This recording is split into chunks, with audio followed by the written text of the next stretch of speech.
Hi, this is Steve Garland, head wrestling coach at the University of Virginia, giving my Virginia Wrestling weekly video newsletter. This one will be short this week. I wanted to recap. We just ended our regular season run in dual meets. We had our last match at home, senior day, where we acknowledged the outgoing guys in our program, so it was a really special day for that. Really cool to see the parents loving on their kids and to see the standing ovation for the guys that have put in so much to this program. So that was a great way to start the match against Pitt, nationally ranked Pitt team. The crowd was incredible. It's definitely the biggest crowd we've had all year. As a matter of fact, at one point I looked over and I could tell that there was such mobs of people coming from the two entry points that the security was holding them back. And I think people even got turned away because there wasn't enough seats and there wasn't enough lanes to get through. So you want to see that in a dual meet. And my sort of challenge to everybody that was there is to keep building on that, and let's make sure we do that for every single dual meet, because it was a heck of an atmosphere in there. And I want to thank everybody who came, from alumni to friends to community members. There was a youth, a little kids club dual meet beforehand that I thought was incredible. I got to speak to those little guys before the match, and they were all loving it. Their parents were loving it. Their coaches were great. It's just a really good day in terms of that support for our program. So that's the first thing I want to say. Now, to the actual outcome of the match, we lost essentially by one bout. We ended up losing 19, was it 18? I forget what the final score was, 19-14 maybe, or something like that. But point is if we win any of the two either of the two matches that went into overtime, or if we win the 84-pound bout, which we felt like should have went our way, could have went our way, didn't. And frankly, that's where the frustration comes in, is because ultimately it's our job. My guys' jobs to finish off those matches and get those wins, and it didn't happen. So for me, it's funny. I read the school newspaper article, and it was almost like I felt like maybe I was too positive, if I'm being honest. Because make no mistake, I want to make this clear. I was absolutely devastated after the loss. I was frustrated. I was angry. I was confused at some level. I mean, I just was not happy with the way we performed overall. I felt like our fight was great, but our technique wasn't great. I felt like our execution wasn't there. There was positions that we had worked on literally that week that we didn't score in. And there was times where, for example, 149, Sam Krivas, he sends the match into overtime. He's got all the momentum, and the third period was all his, and he goes into overtime, and he takes a poor shot selection and gets taken down off his own shot. And for me, I was really proud of him for the way he wrestled in the third, for how tough he was, and for frankly taking the shots, for going out guns blazes. That's what we've been telling our guys all year, go out swinging. So that was great.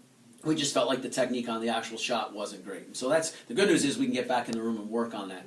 Atkinson at 57, it's just amazing how he gets a takedown with 2 seconds left to send it into overtime, but then in overtime has the takedown, we felt like, and doesn't get it, and gets taken down off his own shot. Again, we're getting taken down off our own shot. So while you praise that effort, you're also frustrated that we got to capitalize on those opportunities. Some of the highlights from the match, I will say that there was definitely highlights, and the first one, Jack Mueller at 125. It was just a great example of staying the course and just keep focused and keep doing what you're doing, and sooner or later things will break open for you. He's wrestling a nationally ranked guy, a guy who's a national qualifier, who's extremely talented. It's 3-1 deep in the second period. Jack gets a takedown to make it 5-1 with 2 seconds left. And so as he looks up, 3, 2, 1, time.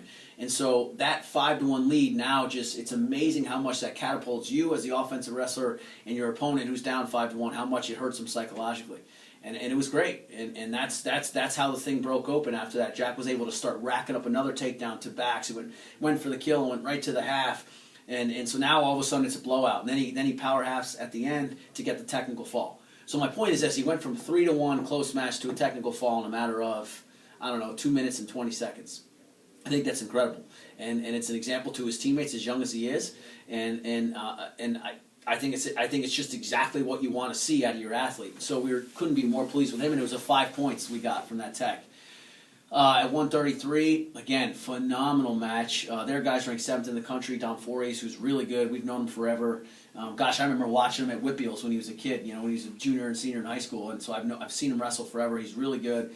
And Will Mason goes out and he loses to him 10-8 in what I thought was one of the more entertaining and exciting action-packed matches that I've seen the entire season at any weight class. So Will continues to grow. It was a big grow match for him. He continues to be an example to the rest of the team of how much better you can get even in season, because people may not realize he started off the season with a very serious injury, 2 serious injuries, and now look where he's at now. So that's something we're using as an example for the rest of our team.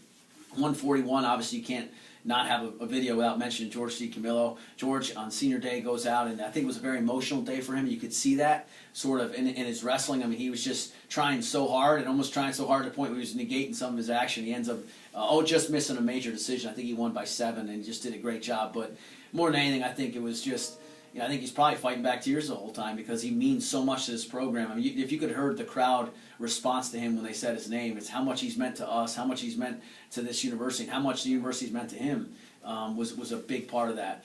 Again, I talked about 49 and 57 already.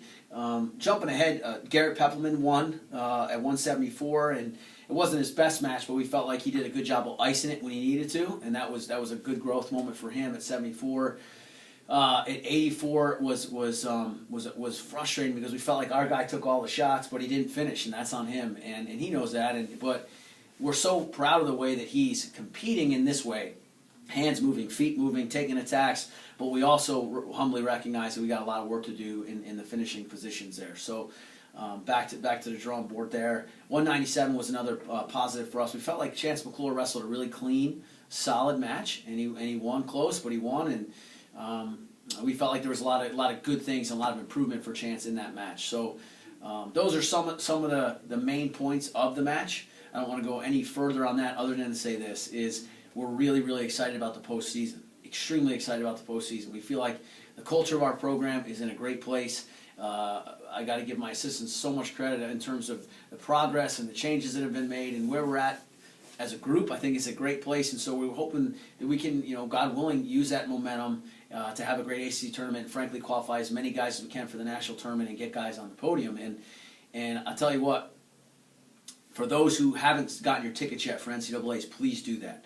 I've sent out emails. I'm going to send out another email with this link to make sure you guys are doing that and how you do that. All you got to do is email me, tell me how many you need, give me your cell phone number, and I'll pass everything on to the ticket office, and we'll make sure you guys get set up. I don't think this is an NCAA tournament you want to miss for Virginia. So St. Louis is a great place to have it. Everybody knows that that arena is an awesome place. That town's an awesome place to do it. So it's going to be great.